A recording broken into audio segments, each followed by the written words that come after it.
Assalamualaikum warahmatullahi wabarakatuh. Alhamdulillahilladzi asra bi'abdihi laylan minal masjidil harami ilal masjidil aqsa. Asyhadu an la ilaha illallah wahdahu la syarikalah al-muttashifu bi jami'i sifatil kamali mukhtasha. Wa asyhadu anna Muhammadan abduhu wa rasuluh al-basyiru liman ittaqa wan nadhiru liman 'asa.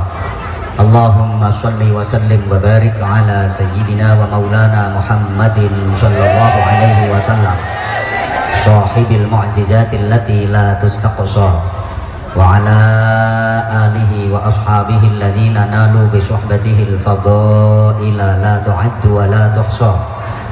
Subhanaka la ilma lana illa ma 'allamtana innaka antal alimul hakim.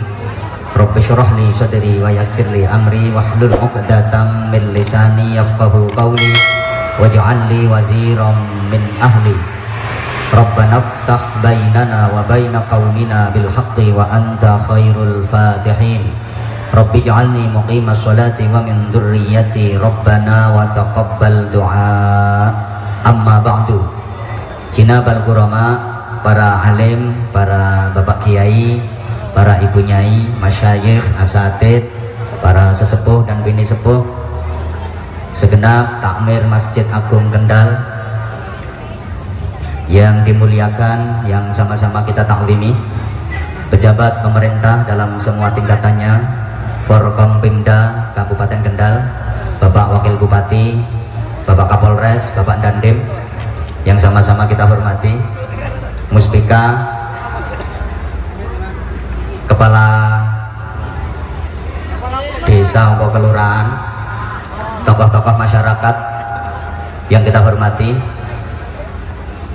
para santri dari remaja masjid, sahabat-sahabat Gerakan Pemuda Ansor, sahabat-sahabat Banser yang kita cintai, yang kita banggakan, hadirin, hadirat, bapak-bapak, ibu-ibu, juga kaum muda-mudi, para jamaah yang ikhlas mengikuti seluruh rangkaian di majelis mulia malam hari ini. Mudah-mudahan dikaruniai Allah iman yang semakin kuat, mudah-mudahan dikaruniai Allah takwa yang semakin sempurna, mudah-mudahan dikaruniai Allah akhlak yang semakin mulia, dikaruniai Allah ibadah yang makin istiqomah, dikaruniai oleh Allah kehidupan yang makin barokah. Para jamaah, terlebih beberapa hari ke depan kita akan memasuki bulan-bulan barokah. Jadi dalam Islam itu ada trilogi bulan barokah. Ada 3 bulan yang letaknya berurutan, yang mempunyai nilai-nilai barokah, yaitu bulan Rajab, bulan Sya'ban, dan puncaknya adalah bulan suci Ramadan. Lek jarene wong Kendal, wulan Rajab, wulan ruwah kalih wulan poso. Disebut bulan barokah karena setiap ibadah, amal-amal solih, kebaikan-kebaikan yang dilakukan pada bulan-bulan tersebut, pahalanya dilipat gandakan oleh Allah Subhanahu wa ta'ala. Tentu sebagai umat Islam, kita sudah akrab dengan doa yang diajarkan oleh Rasulullah Shallallahu Alaihi Wasallam setiap mau memasuki bulan-bulan barokah tersebut. Saya yakin kaum muslimin, warga masyarakat Kendal sudah pada hafal doanya, tapi alangkah baiknya kalau kita ulang sama-sama agar nanti ketika sudah memasuki bulan-bulan barokah tersebut kita memperbanyak untuk membacanya. Ditirukan sama-sama nggih? Bismillahirrahmanirrahim. Allahumma barik lana fi, ngomong fi marozaqtana urung-urung, fi rajaba wa sya'bana wa ballighna ramadana. Allahumma barik lana fi rajaba wa sya'bana wa ballighna ramadana. Nggih, niku artinya, ya Allah, berikanlah kepada kami keberkahan di bulan Rajab, berikanlah kepada kami keberkahan di bulan Sya'ban, dan sampaikanlah kami pada bulan suci Ramadan. Allahumma sholli ala Muhammad. Barokah sebagaimana yang disampaikan oleh Pak Wakil Bupati tadi, sering diartikan sebagai ziyadatul khair, bertambahnya kebaikan. Orang yang mendapatkan barokah itu hidupnya pasti stabil sekaligus dinamis menuju ke arah hidup yang lebih baik, sehingga ada ungkapan hari ini harus lebih baik daripada kemarin dan esok harus lebih baik daripada hari ini.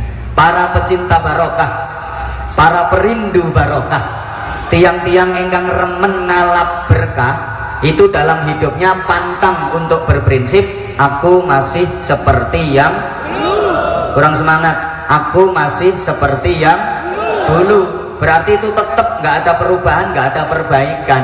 Aku begini, engkau begitu, sama saja, sami mawon, pokoknya Mbak Mi dintok. Tapi orang yang mendapatkan barokah itu selalu ada dinamika ke arah hidup yang lebih baik. Kalau dalam bahasa daerah saya, Bojonegoro sana, dinamakan to be excellent. Ngece, makasih. Hidupnya makin hari makin berarti, makin lama makin bermakna, makin tua makin mulia. Soyo suwe soyo sae, tambah kathah ibadahe, tambah kathah sedulurane, tambah kathah zikire, tambah kathah sedekahe, tambah sregep salat jamaahe. Kadang kula nate matur ngeten niki ana sing ngomong, aku jane yo seneng salat jamaah, ning nyene masjid niku sandalku sering hilang nang masjid. Berbahagialah ketika sandalmu sering hilang di masjid, itu tandanya dirimu orang baik. Sing elek kuwi nek sandalmu ora tau ketok nang masjid. Berarti sikilmu ya ora tau bancik. Pancen ana wong ngono kuwi. Ora tau bancik masjid. Moro masjid ku ngenteni digotong wong papat diwadahi pendosa. Iki wong ya teko ning ora wani manggon ngarep. Ndongsong isor wit kono. Halo. Hai. Para jamaah rahimakumullah. Agar melek dulu. Bicara soal barokah memang ada bahasa perbincangan di tengah-tengah masyarakat kita bahwa barokah itu biasanya lebih akrab dengan kaum perempuan. Yang menginginkan barokah itu biasanya kaum wanita atau juga biasa disebut kaum hawa. Kenapa disebut kaum hawa? Karena memang menggiurkan laki-laki. Laki-laki itu kalau melihat wanita apalagi cantik mesti langsung kaget, hah? Terus kagum, wah. Makanya disebut kaum hawa. Yang akrab dengan barokah, ingin selalu lebih baik, itu kaum perempuan.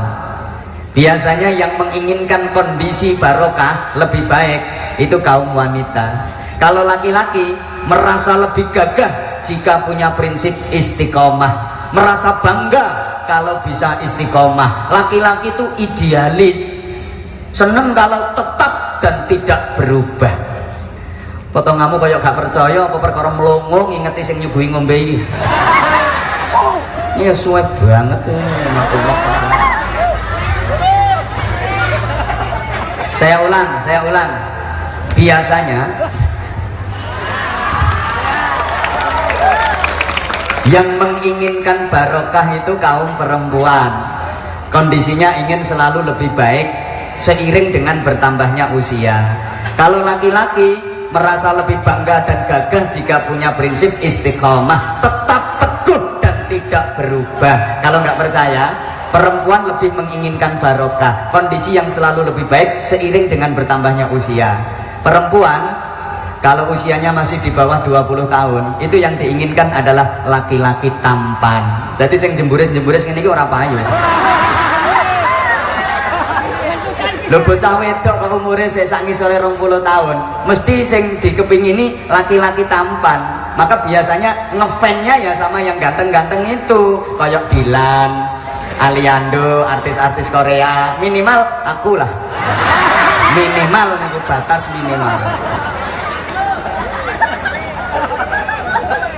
Nanti kalau perempuan usia sudah di atas 30 tahun, sudah nikah, sudah punya anak, dituntut kebutuhan macam-macam, keinginannya sudah berubah lebih baik, tidak lagi menginginkan laki-laki tampan tapi menginginkan laki-laki mapan, terutama secara ekonomi. Ya ini optimisme bagi yang tidak dikaruniai ketampanan, jadi bisa mengejar ketinggalan.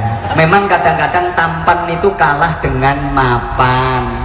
Bocah lanang ganteng tapi ora gablek duit ya kepiur kaya HP ora ono sinyale nang bateraine ngedrop bisa guyu ra iso, ngomong ora cetha, ngomong pancen ora ono sing kena dicethake. Dadi nek ngomongi gremeng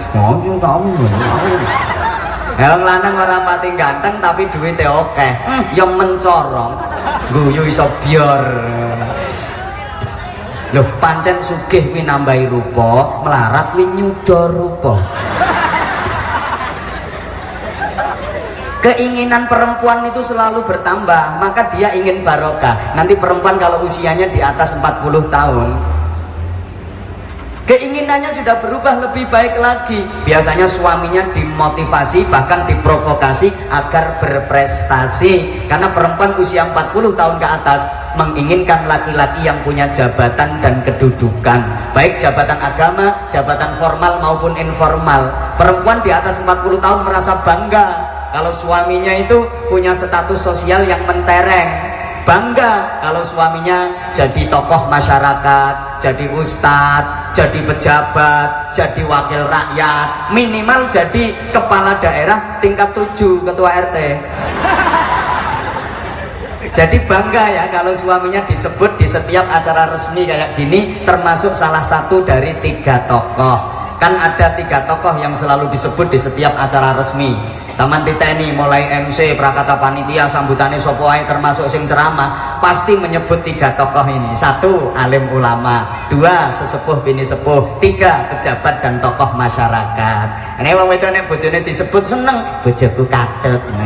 Nek ambek jentit mesti toh setiap sambutan pasti para alim, para ulama ingkang rinten dalu tansah sumanding pustaka suci wahyuning ilahi ingkang dados kiblating panembah, para sesepuh bini sepuh aji sepuh kasepuhan ingkang pono ing pamawas lebda ing pitutur, para pangemban pangembating praja satriyaning nagari ingkang dados songsong agunging kawula dasih. Paham napa mboten? Babar pisan. Padahal iki basa Jawa nggih panjenengan sedaya niki nggih wong Jawa. Lah kok mboten paham? Berarti wong Kendal iki akeh sing dadi gibas nggih. Wis ora Jawa meneh.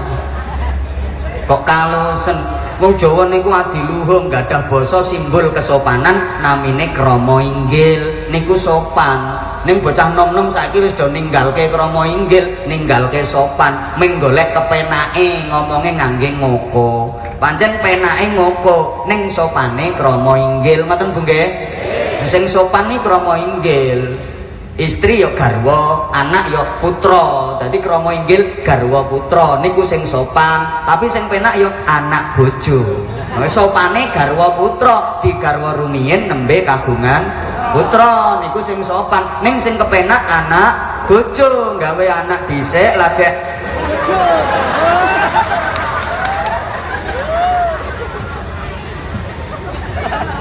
Nah wes, mangke perempuan usia di atas 50 tahun harapan dan keinginannya berubah lagi, ingin lebih baik. Karena mohon maaf ibu-ibu, perempuan kalau udah di atas 50 tahun secara biologis mengalami penurunan, kondisi fisik sudah mulai tidak berdaya, onderdil-onderdile mulai ngerokro, baute akeh sing kendul, pipi wis mengkeret, dodo kari tengeret tok, ngelembreh.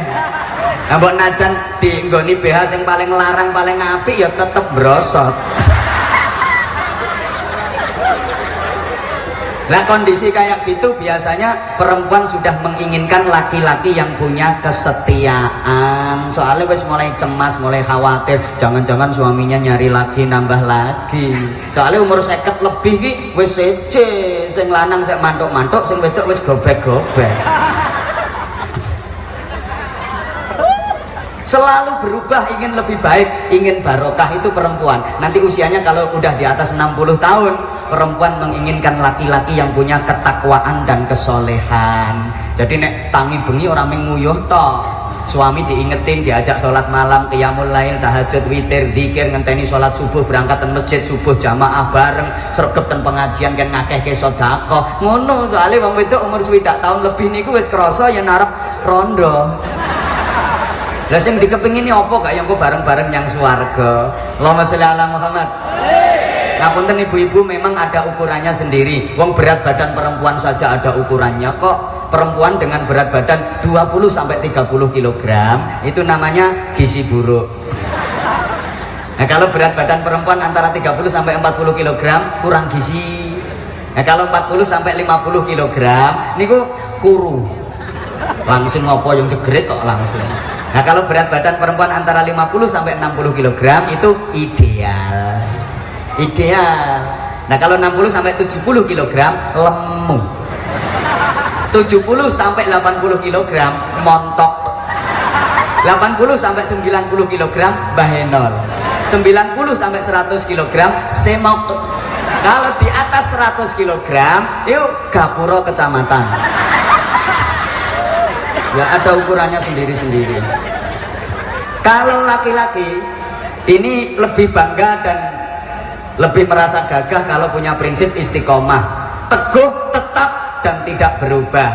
Laki-laki usia di bawah 20 tahun yang diinginkan adalah perempuan yang muda dan cantik. Nanti laki-laki usia di atas 30 tahun yang diinginkan nggak berubah, tetap perempuan yang muda dan cantik. Istiqomah kok wong lanang kowe.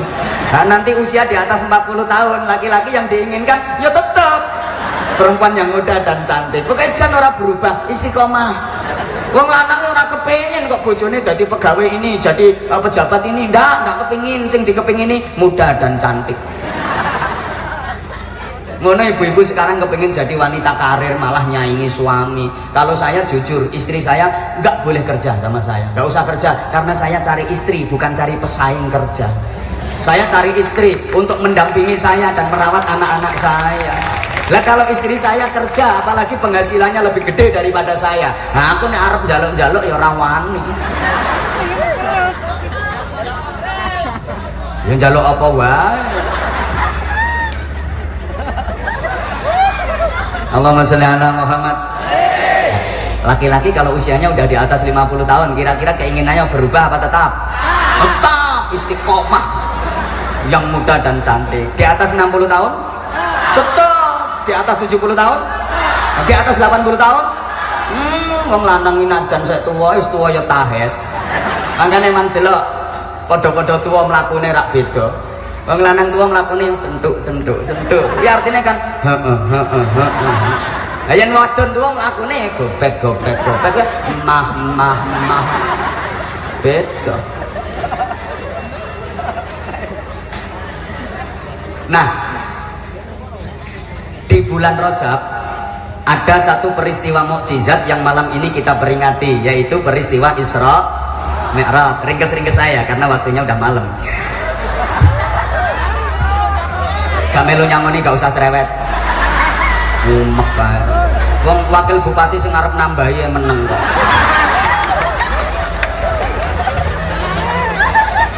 Biasanya lek nambahi barokah. Yo saiki wayahe operasi tangkap tangan KPK. Lek raket karo kiai sok nambahi aman biasa. Yang sudah begitu. Tapi nek gak nambahi tanggung sendiri resikonya. Biasanya gitu biasanya. Banyak ikut kayak gini terus didoakan bareng-bareng, levelnya naik. Mau jadi bupati, jadi apa ngono. Nek gak nambahi yang mudun jadi ketua RT. Nah ini halo bro,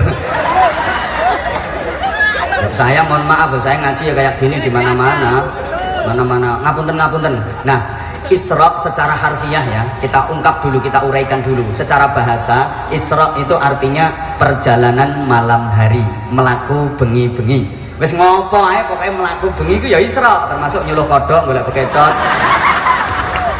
Melaku bengi kok. Pak Dandim misalnya lagi jalan malam-malam mau ke warung ketemu sama anak buahnya, izin komandan mau kemana? Isra.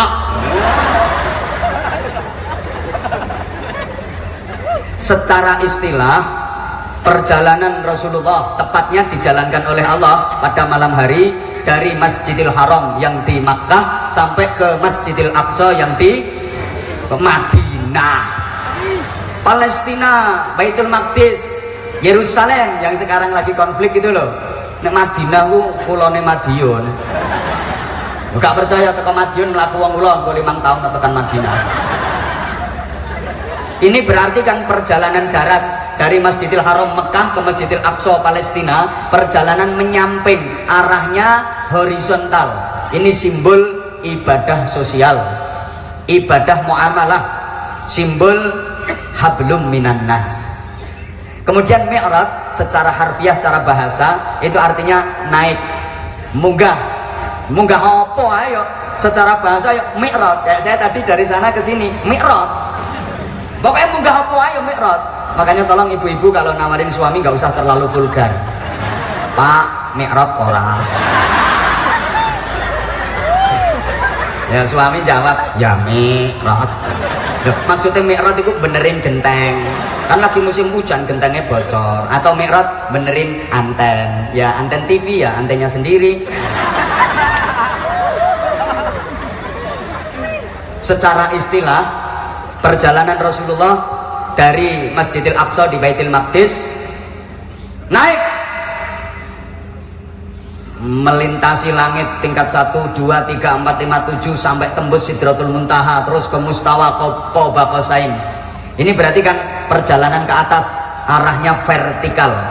Ini simbol ibadah mahdhah, ibadah ritual, hablum minallah.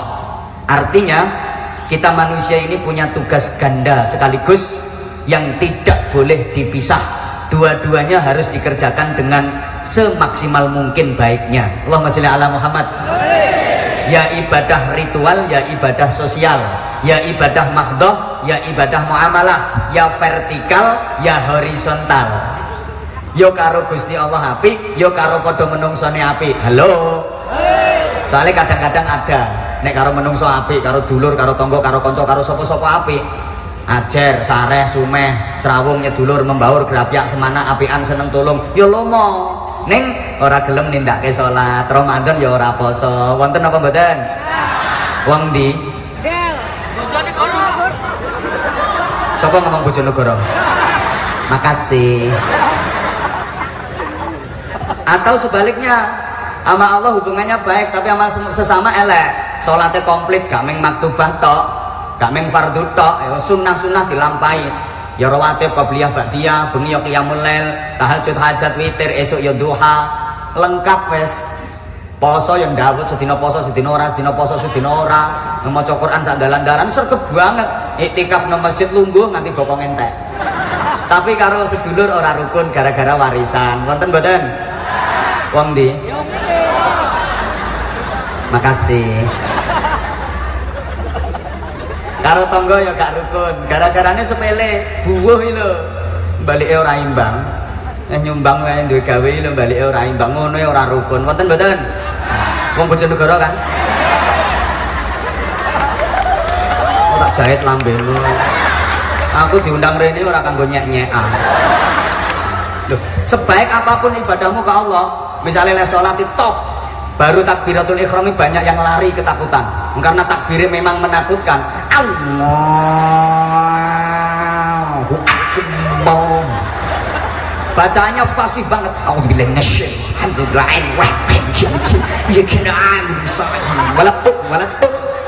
dipakai baca itu namanya gigi lidah saintil-intilnya merotoli kabeh.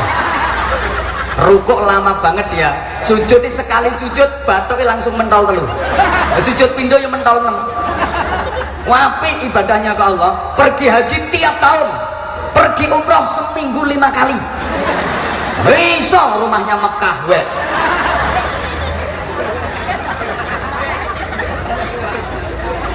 Tapi nggak mau bersaudara. Ini penting disampaikan terlebih, kata Pak Wagub tadi, di tahun politik. Namanya politik itu artinya pol-polan lah, hidik-hidik.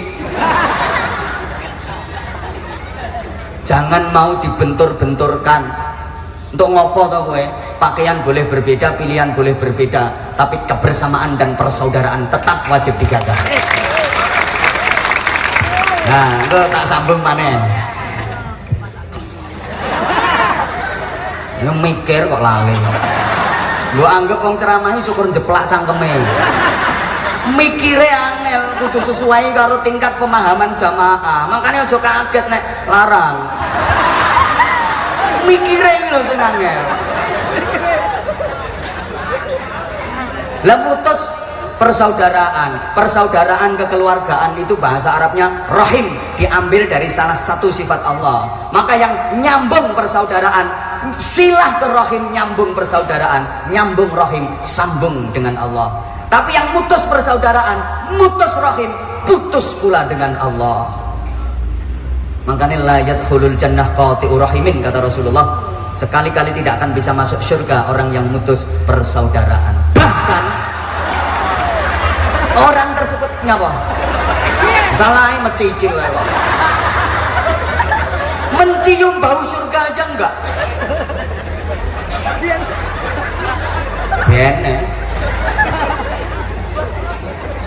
Nah sekarang kita ambil hikmah berikutnya. Isra dulu itu perjalanan minal masjid ilal masjid, perjalanan dari masjid ke masjid. Betapa pentingnya memang masjid dalam Islam. Masjid itu laboratorium rohani. Sehingga Rasulullah waktu perjalanan hijrah sampai di satu tempat namanya Quba, bangun masjid, dan itu masjid yang pertama kali dibangun dalam Islam. Begitu tiba di Madinah, cari lokasi strategis untuk bangun masjid. Ini artinya umat Islam dengan masjid itu nggak boleh pisah. Hubungannya kayak ikan dengan air, nggak boleh pisah. Ikan yang aman, selamat adalah ikan yang betah tinggal di air.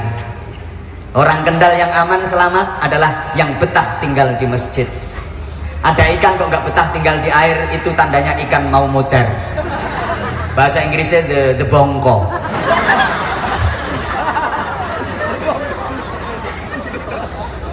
Ana wong Kendal ora betah manggon masjid, kuwi berarti atine mati, jiwanya mati. Kalau hatinya mati, jiwanya mati, tapi jasadnya kok masih hidup, itu namanya batang melaku-melaku. Para batang-batang sedaya ingkang kula hormati, ora kerasan manggon masjid kuwi derajate yo batang. Karena memang masjid adalah sebaik-baiknya tempat di dunia ini. Kok dikatakan begitu? Ya, bahwa masjid adalah sebaik-baik tempat. Sejelek-jeleknya orang, asal rajin ke masjid pasti berubah jadi orang baik. Wes toh, saelek-eleke wong. Ya mbok kok pas ngelumpuk nang ngarep. Pokok sregep marang masjid mesti berubah dadi apik. Sak nakal-nakale wong. Wis bocah ya, sak nakal-nakale bocah kuwi nek sregep sapa masjid mesti dadi apik. Saya kalau diminta solusi ya menyangkut degradasi moral, dekadensi moral, kenakalan remaja, jawaban saya simpel, sederhana. Gimana? Rehabilitasi di masjid mesti sembuh, mesti waras.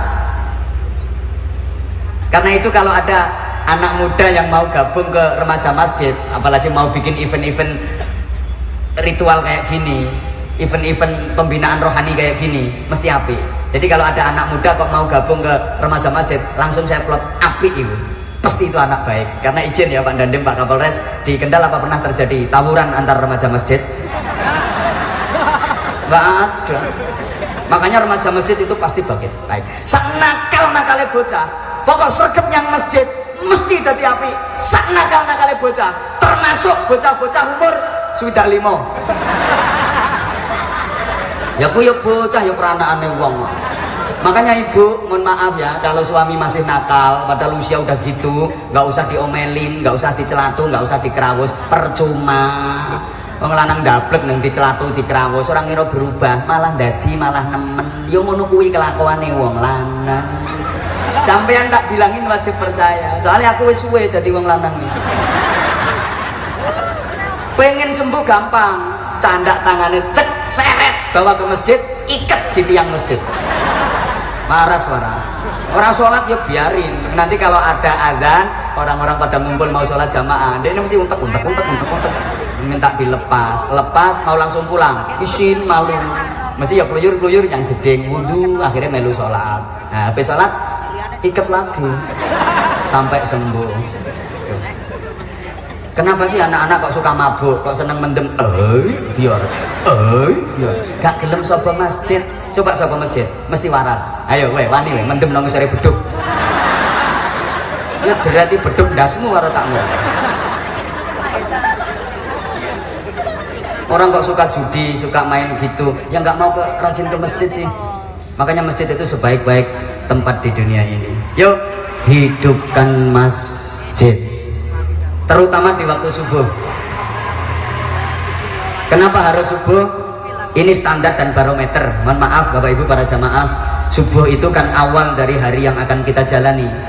Kalau mengawali hari dengan melangkah ke masjid, sementara masjid adalah sebaik-baik tempat yang paling berkah, maka insya Allah langkah-langkah hidup kita berikutnya akan penuh dengan keberkahan. Dan memang ya, di antara sholat fardu yang 5 itu subuh itu paling berat.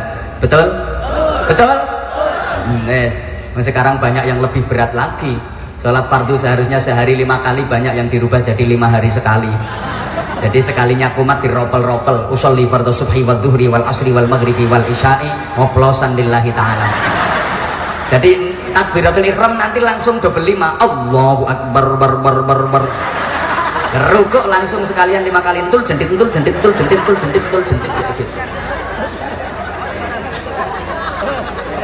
Lah masjid manapun kalau kondisinya subuh itu paling memprihatinkan, sepi dari jamaah. Ini udah disinyalir oleh Rasulullah, wa masajiduhum kabirah walakinnaha anil huda kharrabah wa anil jamaati kharrabah. Masjid gede-gede tapi kosong dari hidayah, kosong dari jamaah di mana-mana. Kalau maghrib sama isya masih mending, rame.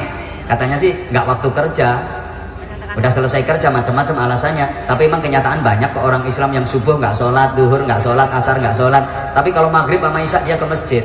Ini namanya orang Islam yang mereknya mixagrib, karena sholatnya mix isya sama maghrib. Coba kalau subuh sepi, sorry ya, saya nggak menghina, tapi saya berani memastikan ya, masjid-masjid di wilayah Kabupaten Kendal itu rata-rata kalau waktu subuh lebih banyak tiangnya daripada manusianya. Akeh cagae timbang wonge. Kadang cagae 46, wonge sing jamaah mek 3, sing siji watuk, sijine mengi, sijine mencret. Jadi kalau subuh masjid itu isine wong remek tok. Yang muda kalau lagi subuh itu lebih ramai jalan raya daripada di masjid. Betul? Ya, karena anak muda sekarang lagi subuh dia maraton, waktu zuhur dia ke salon, waktu asar dia main badminton, waktu maghrib lihat sinetron, waktu isya mainin handphone. Awas di alam kubur kena smackdown. Subhanallah, prihatin banget kalau lagi subuh, prihatin.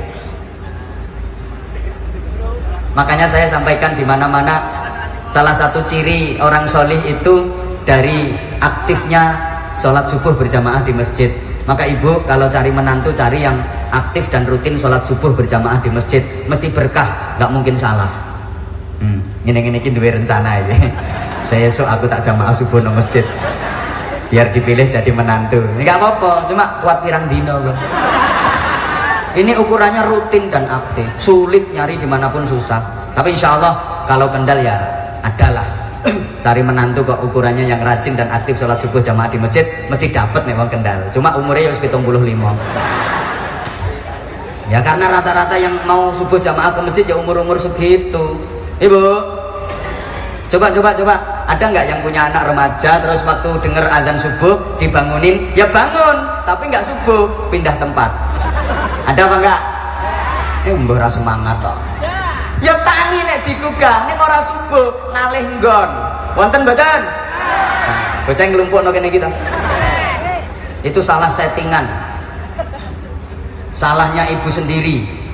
Dulu waktu anak masih bayi, pagi sebelum azan subuh itu kan suka ada tarhim.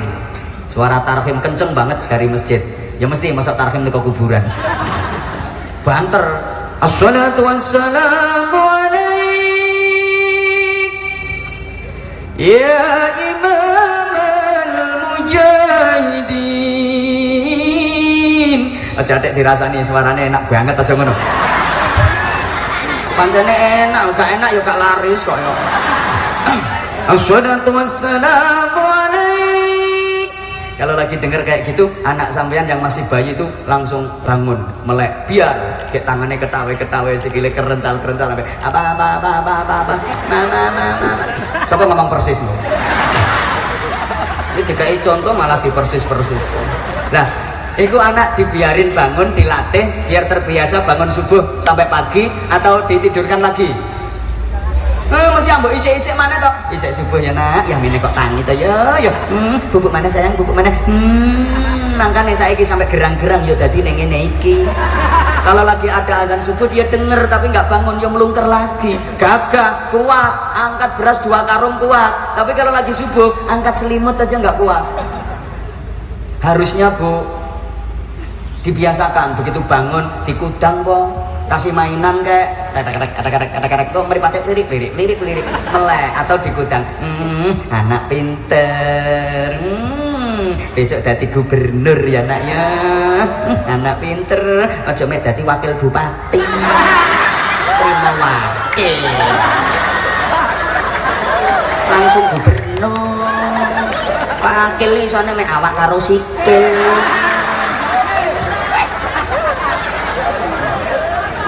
Kudang sing apik ngono.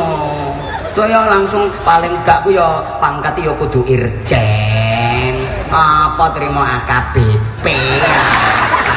Kombes apa? Kudu irjen. Nek padha-padha AKBP izin komandan, kita seleteng. Kalau beliau AKBP Ajun Komisaris Besar Polisi. Kalau saya AKBP, aku Kiai Bolone Polisi. Jadi ya sama. Maka ora usah tepuk tangan. Kudang sing apik, anak soleh, anakmu guyu. Iki besok iso ganteni Anwar Zahid ya nak ya. Penak wong kae ngomong sak jam hasilnya wis ketok.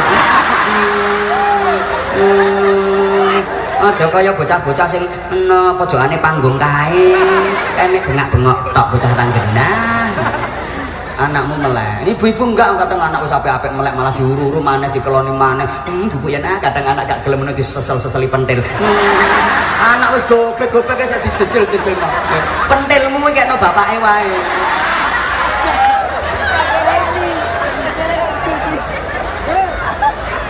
Lah apa jenenge? Nek gede pentol, nek cilik. Lah iya. Lah nggih rumah kesek to. Makanya azan subuh itu beda dengan azan yang lain. Saya sering sampaikan di mana-mana. Bedanya satu, disunahkan azan 2 kali. Ada beberapa daerah yang memang mempraktekkan azan subuh 2 kali. Azan pertama tuh ngasih kesempatan ke kita untuk qiyamul lail. Barangkali semalam belum sholat malam. Begitu dengar azan kan bangun, kaget tuh udah subuh. Ternyata masih 2:30, tahajud dulu gitu. Nah azan kedua panggilan untuk sholat berjamaah. Jadi azan itu bukan tanda masuk waktu sholat. Makanya ada hayya 'alas shalah. Yuk mari kerjakan sholat. Panggilan untuk sholat berjamaah, bukan tanda masuk waktu sholat. Kenapa dikumandangkan di awal waktu? Karena memang sholat yang paling afdal, paling utama dikerjakan di awal waktu dan berjamaah gitu. Bedanya berikutnya, di azan subuh ada kalimat khusus yang tidak terdapat pada azan-azan yang lain. As-sholatu khairum minan naum. Artinya sholat itu lebih baik daripada tidur. Orang baik itu lebih banyak sholatnya daripada tidurnya. Lah nek oke turune timbang sholate ya wong elek. Lah kendal rata-rata oke endi nek sholat karo nek turu? Ya berarti termasuk wong apik apa wong elek? Coba pemandangan azan aja itu saya sering sampaikan bisa dipetik hikmahnya. Tanyakan ada yang udah pernah berhaji ke Mekah, ke Madinah atau umrah. Sekarang di HP-HP di televisi juga banyak kok. Itu kalau azan as-sholatu khairum minan naum waktu subuh, itu as-sholat panjang banget, naumnya pendek. Itu filosofinya kan sholatnya panjang, tidurnya pendek. Sholat lama, tidur sebentar. Sholat perbanyak, tidur sedikit. Kan gitu memandangkan azannya. As-sholat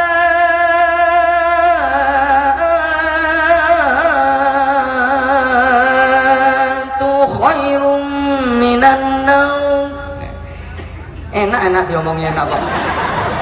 Lah ini kalau diartikan kan gini, sholatu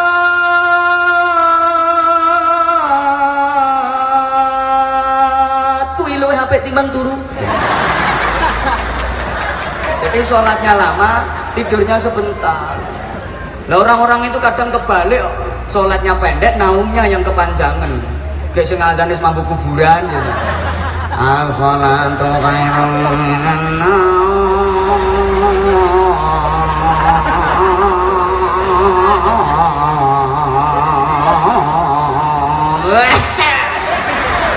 Terakhir batuk. Lah kuwi nek diartekke rak ngene to. Salat kuwi luwih apik timbang turu. Mulane sing krungu ya do kelon meneh. Berikutnya masjid sentralnya Islam, maka harus full amal agama. Zaman titeni ya, dimanapun kota kita bikin contoh kabupaten karena ini kan wilayah kabupaten. Masjid yang pertama kali dibangun oleh pejuang agama di daerah itu pasti tempatnya di dekat alun-alun, termasuk ini Masjid Agung. Kok guyu diomongi kok. Akhirnya masjid itu jadi masjid agung di setiap daerah, di setiap kabupaten. Masjid Agung itu tempatnya pasti di dekat alun-alun. Ini sesungguhnya adalah satu strategi penyebaran Islam. Alun-alun itu kan tempat berkumpulnya masyarakat dari berbagai kultur. Makanya alun-alun ini sesungguhnya berasal dari bahasa Arab al-laun, al-laun. Al-laun itu artinya macam, al-laun artinya macam. Jadi al-laun, al-laun artinya macam-macam, macam-macam manusia yang ngumpul di alun-alun situ. Ono sing apik, ono sing elek, ono sing nurut, ono sing nakal. Di alun-alun kan yo ono sing lungguh, ono sing mlaku, ono sing ngadeg, ono sing nyanyi, ono sing dodolan, ono sing pacaran, ono sing demenan, ono ngumpul di situ semua kultur ada di situ. Lah sehingga di belakang alun-alun dibangun masjid. Yang namanya masjid alun-alun ini pasti di sebelah baratnya alun-alun. Orang ngira nang wetane. Jadi alun-alun sekaligus nanti nyambung jadi halaman masjid. Tujuannya apa? Kultur masyarakat yang macam-macam itu, terutama sing elek-elek. Lah ini nanti dicuci di masjid, direhabilitasi di masjid agar jadi baik. Allahumma sholli ala Muhammad. Sebelahnya masjid pendopo kabupaten. Biasanya tata letaknya seperti itu. Masjid simbol agama, pendopo kabupaten simbol pemerintahan. Masjid simbol ulama, pendopo kabupaten simbol umaro. Masjid ki simbole kiai, nah pendopo kabupaten simbole pejabat. Pendopo kabupaten dibangun tidak jauh dari masjid. Artinya apa? Umarok jangan jauh-jauh dari ulama, pejabat jangan jauh-jauh dari kiai. Antara umarok dengan ulama harus sinkron, nyambung, kudu connect.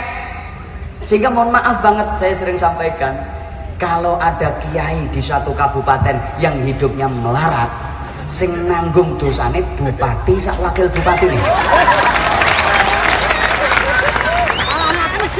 Loh kok sampai kiai melarat itu? Berarti kan kurang ada perhatian dari pemerintah daerah. Misalnya dibantah, namanya ini kiai ora gelem nyambut gawe. Lah nek kiai ini ketakraan nyambut gawe golek duit. Lah sing mulang anak-anake masyarakat sopo? Justru peran para kiai harus dioptimalisasi, banyak membantu pemerintah, banyak membantu pejabat.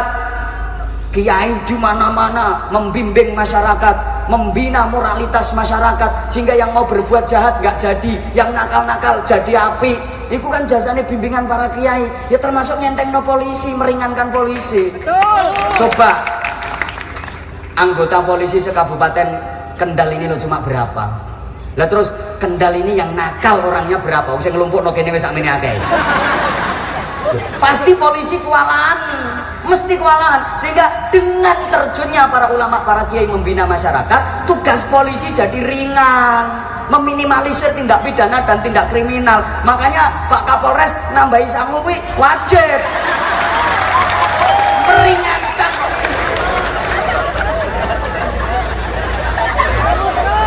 Coba sekarang misalnya nggak dibina sama ulama, ini masyarakat pada jahat, wah kewalahan Pak Kapolres. Nah, masyarakat dikasih kesadaran pentingnya menjaga kedaulatan negara dan keutuhan NKRI, jangan sampai terjadi makar. Kiai itu memberikan penjelasan, dikasih simbol dengan bendera merah putih, itu bukan sembarangan. Kalau bendera merah putih semua bisa menerima, apapun kulturnya, apapun etnisnya, apapun sukunya, apapun agamanya bisa menerima merah putih. Maka kalau saya gambarkan itu kayak air mineral.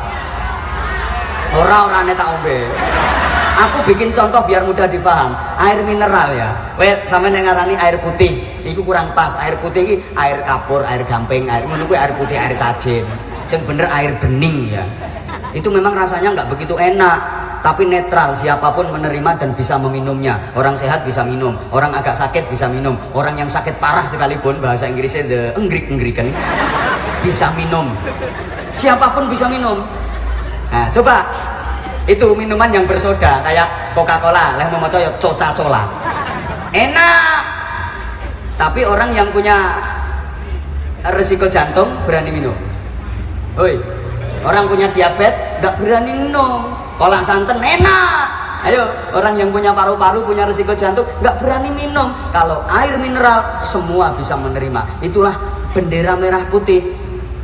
Siapapun dan apapun golongannya, apapun kelompoknya, apapun etnis, sukunya, agamanya bisa menerima. Coba bendera dengan simbol salib, mantap bagi saudara kita umat Nasrani. Tapi yang lain selain umat Nasrani apa mau menerima? Ya mau.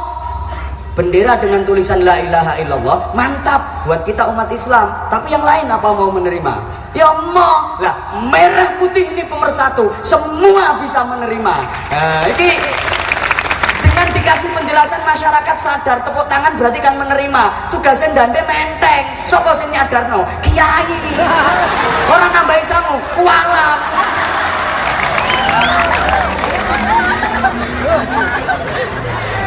Ya kabeh digasak kok. Saya mohon maaf ya, saya ngaji ya kayak gini. Izin Pak Kapolres Pak Dandim. Pak Wabuk, aku karo menteri, karo Kapolda ngaji yo ngene iki, apa mana trimo Kapolres. Ya kayak gini emang saya ngajinya. Kalau Pak Dandim tetangga saya, beliau kan asli Lamongan, kecamatannya Kedongpreng. Tadi sempat ngendikan gitu, deket sama saya. Biasa, nek wong Dongpreng karo wong Kanor itu biasa, bojo-bojo kan biasa. Sehingga mohon maaf kalau karena antara ulama dengan umaro ini harus sinkron, nggak boleh pisah. Ngono, makanya kalau ada umaro pejabat yang dinasehati sama ulama, nggak boleh marah. Karena ulama kan menjalankan tugas. Jadi tak baleni, lek ono kiai nang satu daerah kok nganti melarat, sing dosa bupati sak wakil bupatine sak kompindane.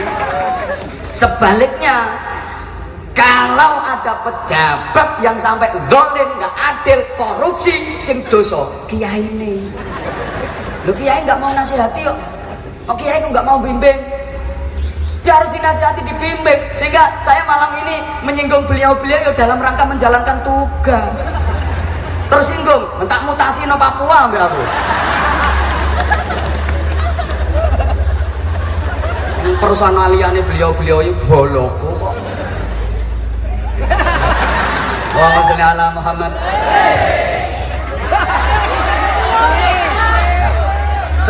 Iya. Sebelahnya pendopo kabupaten biasanya kantor pengadilan plus kejaksaan.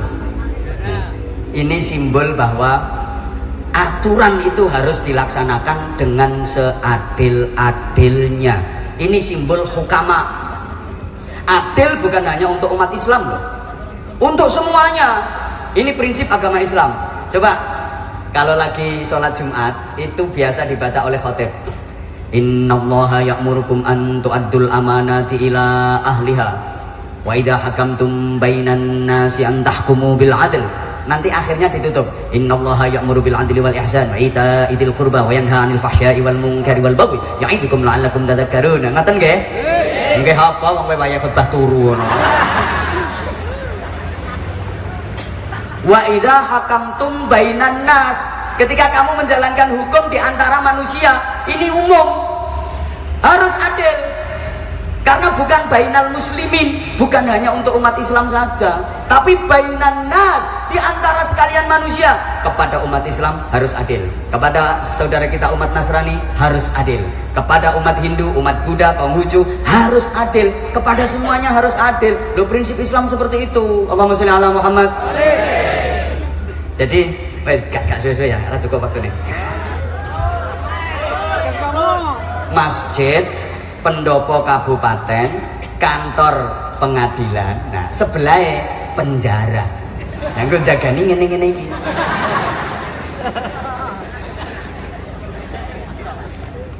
Tata letaknya mesti seperti itu. Ini sesungguhnya strategi. Makanya ada jargon yang luar biasa nilainya.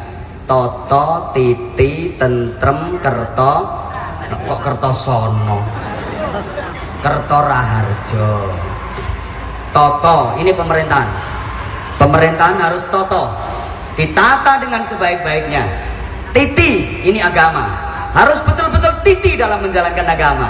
Kalau pemerintahan toto, agamanya titi, masyarakatnya tentrem.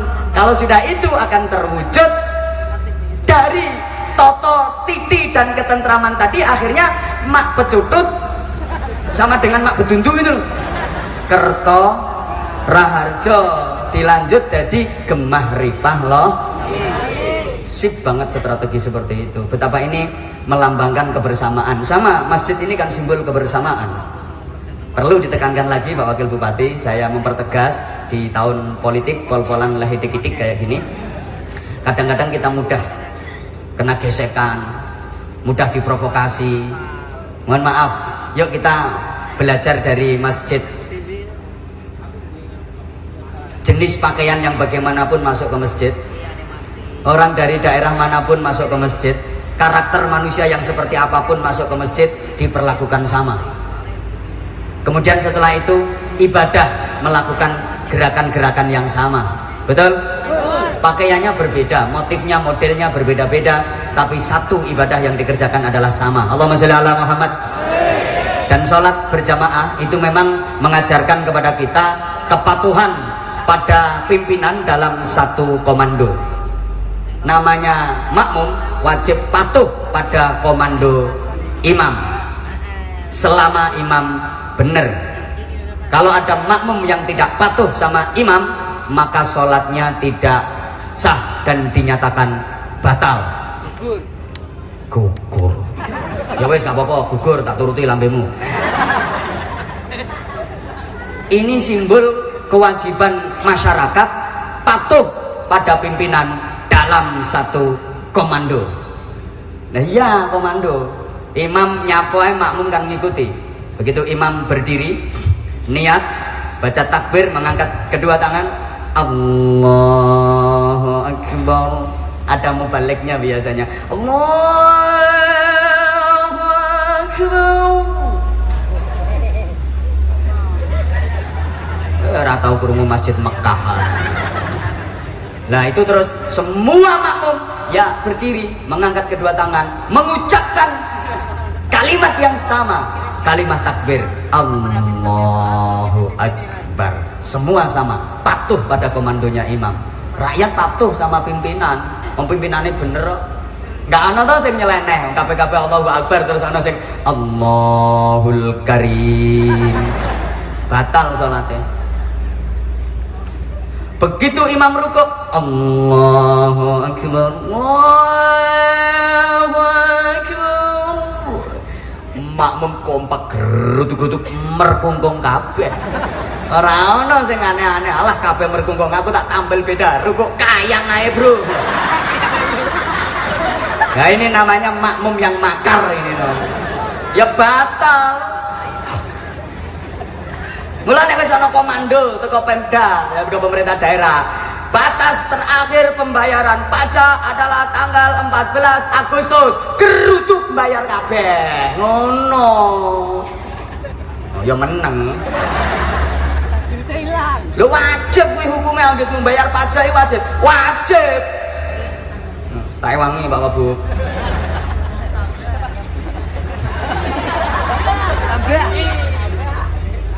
Sorry, Nah ini lah, makanya izin Pak Kapolres, saya kok kurang setuju ada istilah penegakan hukum. Kalau saya lebih setuju ke pelaksanaan hukum. Karena kalau penegakan hukum itu kesannya hukum itu nggak pernah tegak, doyong, jadi harus selalu ditegakkan. Nah polisi yang nyonyor, doyong terus harus menegakkan sesuatu yang doyong. Kan tugasnya menegakkan hukum. Menegakkan berarti barangnya kan masih menceng doyong kayak gini. Yang pertentangan menegakkan. Tapi kalau melaksanakan hukum, hukum sudah tegak, tinggal dilaksanakan.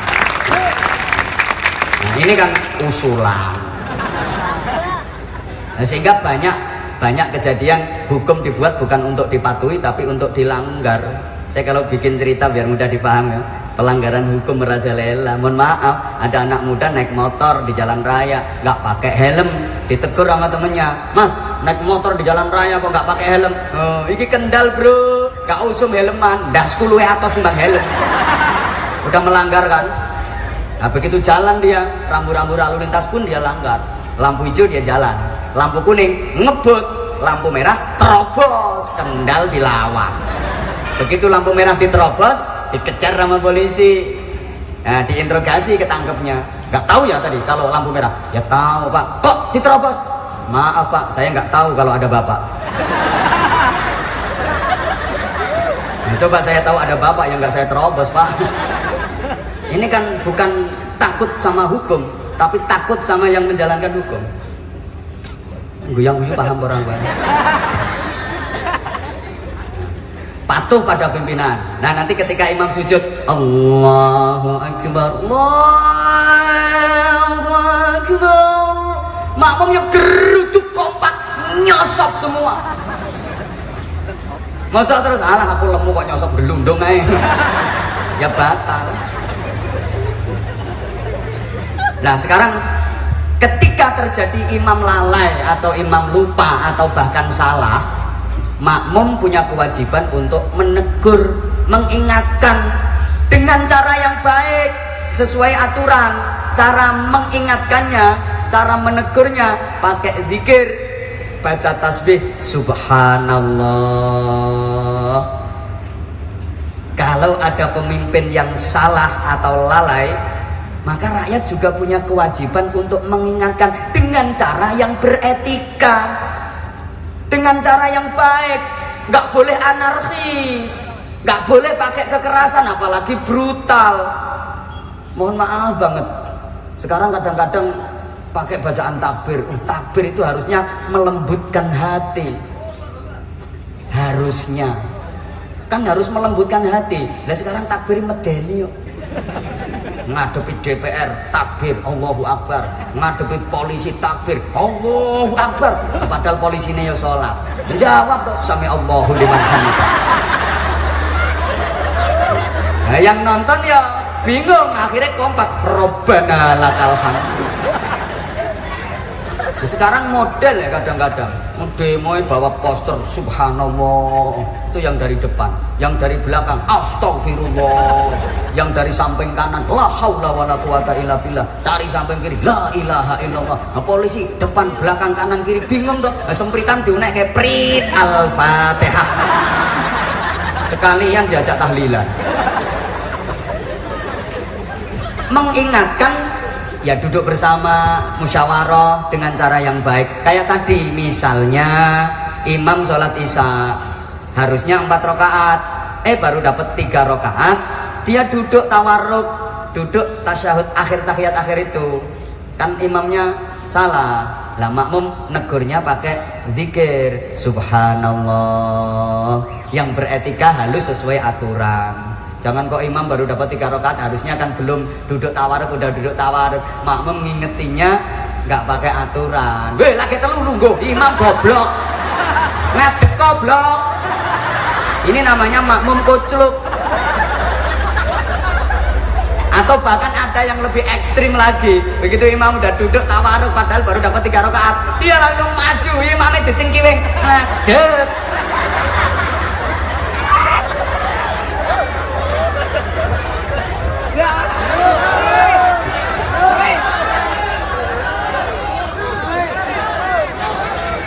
Pak Mabuk jamaahnya minta tambah. Ini barat kerja lembur namanya. Ya lembur berarti ya hitungannya beda. Ya imam ketika salah ditegur harus mau nerima, harus nyadari imam juga manusia yang nggak luput dari salah. Dia baru dapat 3 rakaat udah duduk tawaruk, pasti itu ada keraguan, pasti itu 3 apa 4 dia duduk plek 3 denger subhanallah segera bangkit, oh akbar gitu. Ojo kok dieleke subhanallah makmum cerewet imamnya aku manut coba kan cangkem. Ini namanya imam koplak ya kayak gitu. Pemimpin nggak boleh otoriter, nggak boleh bertangan besi, tidak menerima kritik dari siapapun. Gak suwe nyonyor pemimpin ngono. Kata tepuk tangan ini tahu kehilangan apa? Ini pelajaran yang sungguh luar biasa. Embo ngaji kok ora oleh wis. Ini baru minal masjid ilal masjid. Banyak filosofi-filosofi yang bisa kita petik selama perjalanan itu. Jamaah rahimakumullah. Kemudian Isra dan Mi'raj itu kan sebuah perjalanan. Namanya perjalanan itu dinamika. Ini jalan ya, bukan jalan-jalan. Jadi melaku, dudu melaku. Ya seje. Jalan sama jalan-jalan itu sama apa beda? Beda. Kalau jalan itu jalan. Nah kalau jalan-jalan itu jalan-jalan. Kan beda loh. Jalan sama jalan-jalan jelas beda. Jadi jalan itu jalan. Nah kalau jalan-jalan itu ayo edan bareng ayo. Jalan itu serius, fokus, punya target. Tapi kalau jalan-jalan itu nyantai, sak paran-paran, sak karepe. Biasanya nggak ada target, mbuh sak tutuke. Nah kalau jalan serius, punya target, manut ati. Kalau jalan-jalan ini manut meripat karo kuping. Nah ini sama nek melakukan perjalanan kok mengikuti hati, itu namanya jalan. Saya mau misalnya ziarah ke Sunan Kalijaga, wes terus sampai lokasi sana, itu namanya jalan karena mengikuti hati. Nah, begitu mau ziarah ke Sunan Kalijaga, jalan bareng tekan alun-alun, mampir marung, ono elektron mandek, wih jenenge jalan-jalan. Ora sido tekan nggon, mergo manut matamu karo kupingmu. Sopo ngomong matamu dhewe? Iki ngajak ngaji apa ngajak pisu-pisuan kok ya. Lah dan jalan itu namanya jalan itu pasti maju. Jalan no. Namanya jalan itu pasti maju. Nah, kecuali wong ancang-ancang. Itu pun kan mau maju, kecuali mana wong tandur. Nah, itu namanya tandur ditoto karo mundur. Atau ada lagi yang luar biasa ya, yang mundur yang menang. Apa? Tarik tambang. Mumpung urung dibantah. Tapi umumnya namanya jalan itu maju. Wong mau ke belakang aja maju kok. Misalnya lagi pamit sama teman, bentar ya, saya tak ke belakang dulu ke kamar kecil. Pamitnya ke belakang, melakune maju apa mundur? Tetap maju. Bentar ya, saya mau ke belakang dulu. Loh ngene. Ngono aku rene mesti mbok anggap modus ngono. Mulane aku ya rene ae. Lah nek mbak ngene-ngene iki ya ora nek. Makanya aku prakteknya rene. Nek rono mesti madus. Padahal ya mbak ngelirik. Namanya jalan meskipun ke belakang ya tetap maju. Masa bentar ya saya mau ke belakang dulu. Aku tunggu sepion lek ngono kuwi. Artinya hidup itu harus lebih maju. Berpikir ke depan. Menatap masa depan. Jangan hanya menoleh ke belakang.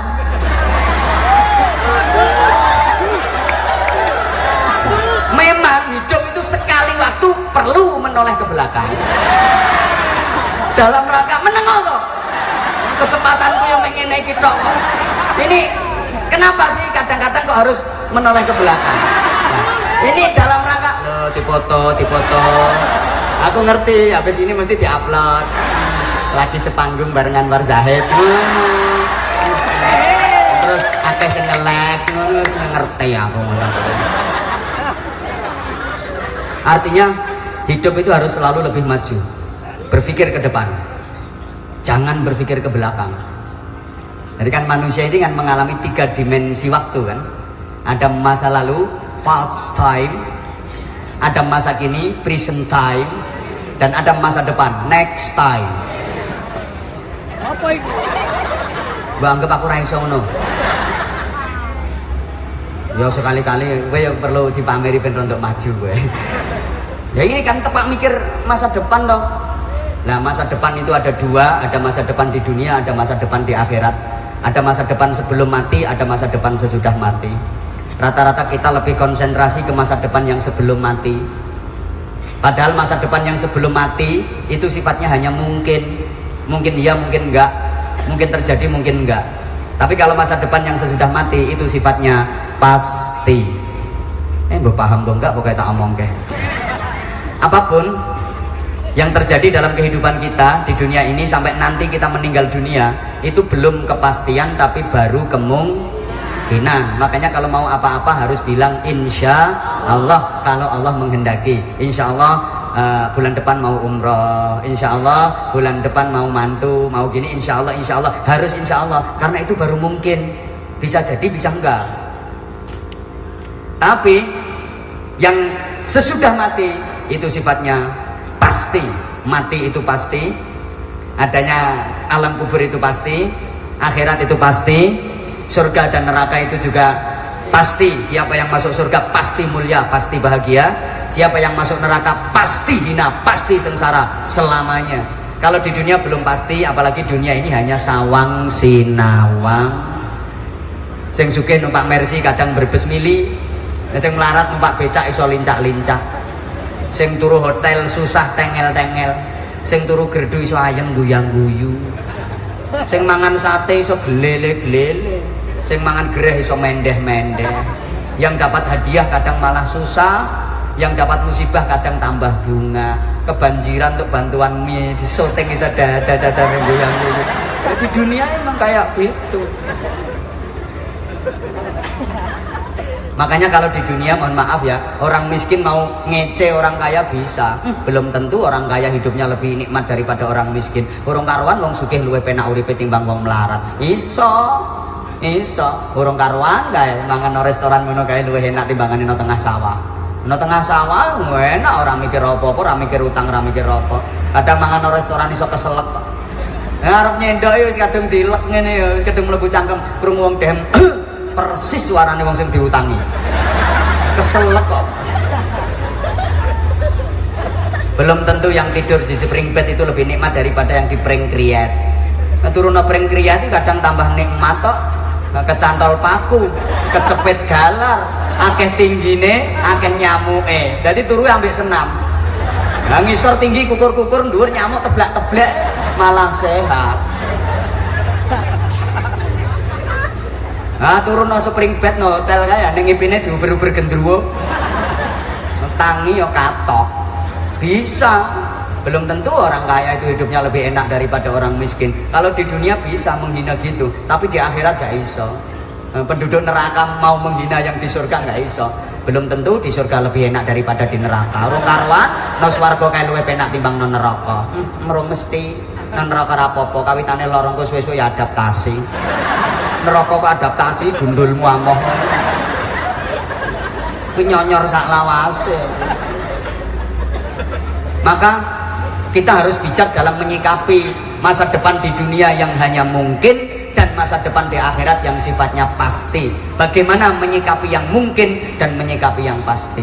Kita harus cari kepastian, tapi nggak boleh meninggalkan yang kemungkinan.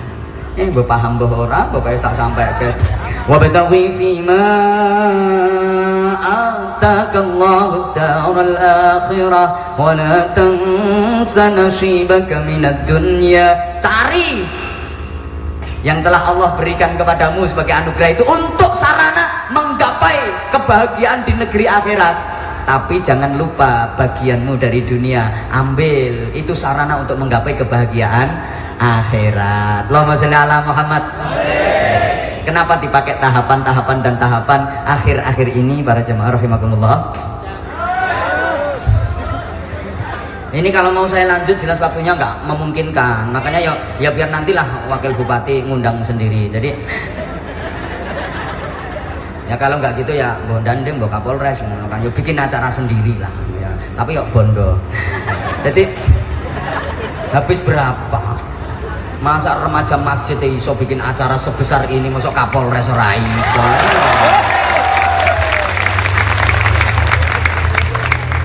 Luar biasa, sungguh remaja Masjid Agung Kendal ini subhanallah, subhanallah, surprise ya. Jadi Rumano, loh dalam beragama ini umat Islam ini kan ada 3 level, level terendah, level menengah, level tertinggi. Ini kalau dalam bahasanya Al-Quran dalam surah Fatir itu thumma awrathnal kitaba alladhina ashtafayna min ibadina فمنهم ظالم لنفسه ومنهم مقتصد ومنهم سابق بالخيرات بإذن الله. Jadi ada 3 level. Faminhum dzalimun linafsih, ada orang yang menganiaya diri sendiri. Ada yang muqtasid, ini pertengahan. Ada yang sabiqum bil khairati biidznillah, cepat berbuat kebaikan atas izin Allah. Jadi ada 3 level ya. Ada yang lambat, ada yang standar, ada yang cepat. Ada yang dzalimun li nafsih, ada yang muqtasid, ada yang sabiqum bil khairati biidznillah. Kok serius metenteng ngono sih sampean modele? Mencicil nganti aku wedi. Jadi ada yang lambat, ada yang standar, ada yang sangat cepat. Kalau orang Jawa itu diungkapkan dalam tembang. Zaman mungkin masih ingat ya, dulu ada waktu kecil itu ada tembang dolenan. Dondong apa salah, duku cilik-cilik, ngandong apa becak, melaku timi-timi. Ibu tindak pasar, ora pareng derek, ora pareng rewel, mengko ibu kondur, ngasta oleh-oleh, kacang karo roti, adik diparingi. Yo seeling yo. Yo, ini kan dondong apa salah. Ini kan satu pilihan dalam hidup. Disuruh milih dondong apa salah. Lah kok malah milih duku cilik-cilik. Disuruh milih ngandong apa becak, lah kok milih melaku timi-timi tuh. Pilihannya sebenarnya cuma 2. Kedondong apa salah ya? Ngandong apa becak? Kalau ngandong itu ditarik kuda, kalau becak diongkeli menungso. Jadi milih ngandong tenaga kuda atau becak manual tenaga manusia, milih cepat atau standar. Lah kok yang dipilih umumnya wong iki malah melaku timi-timi, malah pilih yang lambat. Paham tuh orang tuh iki? Padahal kan alternatifnya cuma 2 tuh. Kedondong apa salah? Ngandong apa becak? Lek ngandong pakai tenaga kuda, cepat. Lah becak manual tenaga manusia, standar. Pilih cepat apa pilih standar? Jadi imam apa jadi makmum? Lah kok yang dipilih umumnya masyarakat itu malah melaku timi-timi. Ini kan salah toh. Sama dengan ditawari pilih ini atau itu. Harusnya kalau nggak milih ini kan milih itu. Lah dia malah milih atau.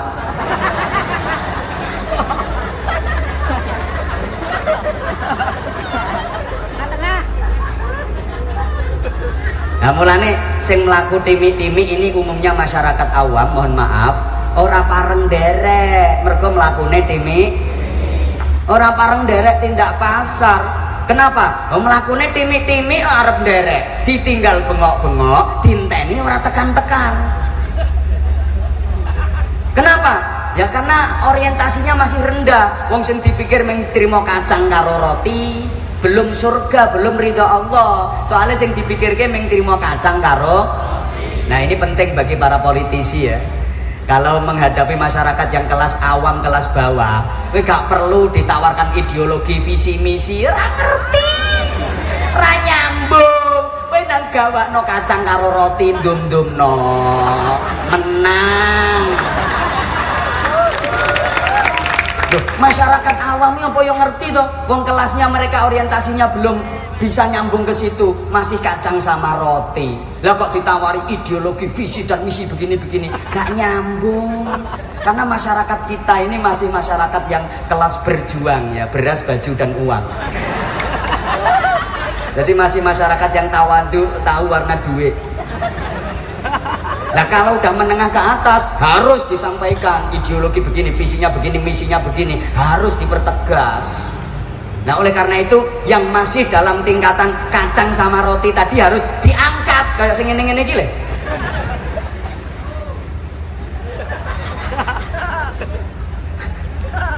Agar nanti bisa lebih sejahtera. Wes jam 11:30 lebih.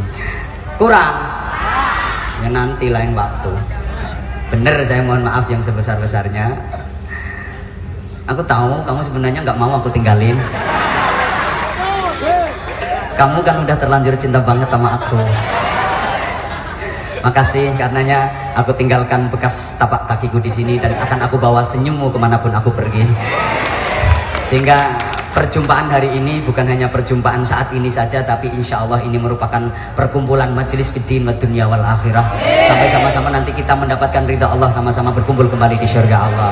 Segala salah, segala khilaf yang tentu banyak, saya Anwar Zahid yang dhaif, yang bodoh, mohon maaf yang sebesar-besarnya. Mudah-mudahan keterangan-keterangan yang saya sampaikan mampu menambah wawasan panjenengan semua, dan yang baik-baik dapat bimbingan Allah untuk dapat melaksanakannya. Al-Fatihah. A'udzubillahi minasyaitonirrajim. Bismillahirrahmanirrahim. Alhamdulillahirabbil alamin arrahmanir rahim maliki yaumiddin. Iyyaka na'budu wa iyyaka nasta'in. Ihdinas siratal mustaqim. Siratal ladzina an'amta 'alaihim ghairil maghdubi 'alaihim waladdallin. Rabbighfirli wa liwalidayya wa lil mu'minina amin ya rabbal alamin. Allahumma shalli 'ala sayyidina Muhammadin wa 'ala alihi wa sallim radhiyallahu tabaraka wa ta'ala an kulli sahabati Rasulillah ajma'in walhamdulillahi rabbil alamin.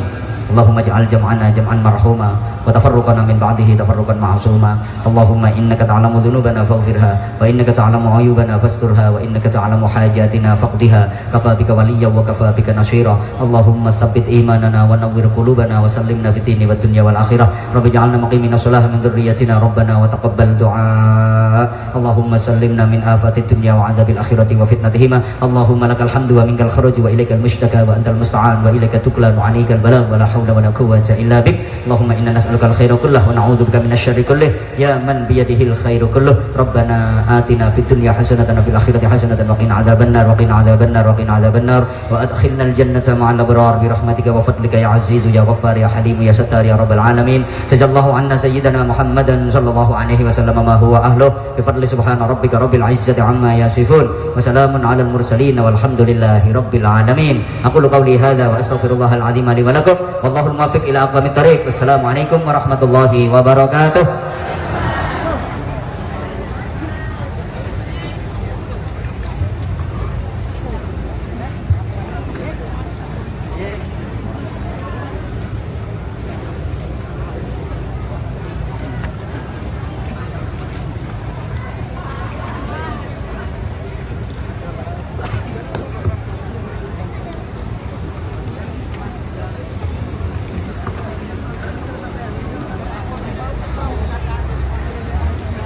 Alhamdulillahirabbil alamin. Demikian acara pengajian pada malam hari ini. Semoga dapat kita jadikan pedoman hidup dan perisai diri dalam mencari rizki Allah Subhanahu wa taala. Kaum muslimin wal muslimat rahimakumullah. Acara demi acara telah kita lalui tanpa adanya suatu halangan apapun.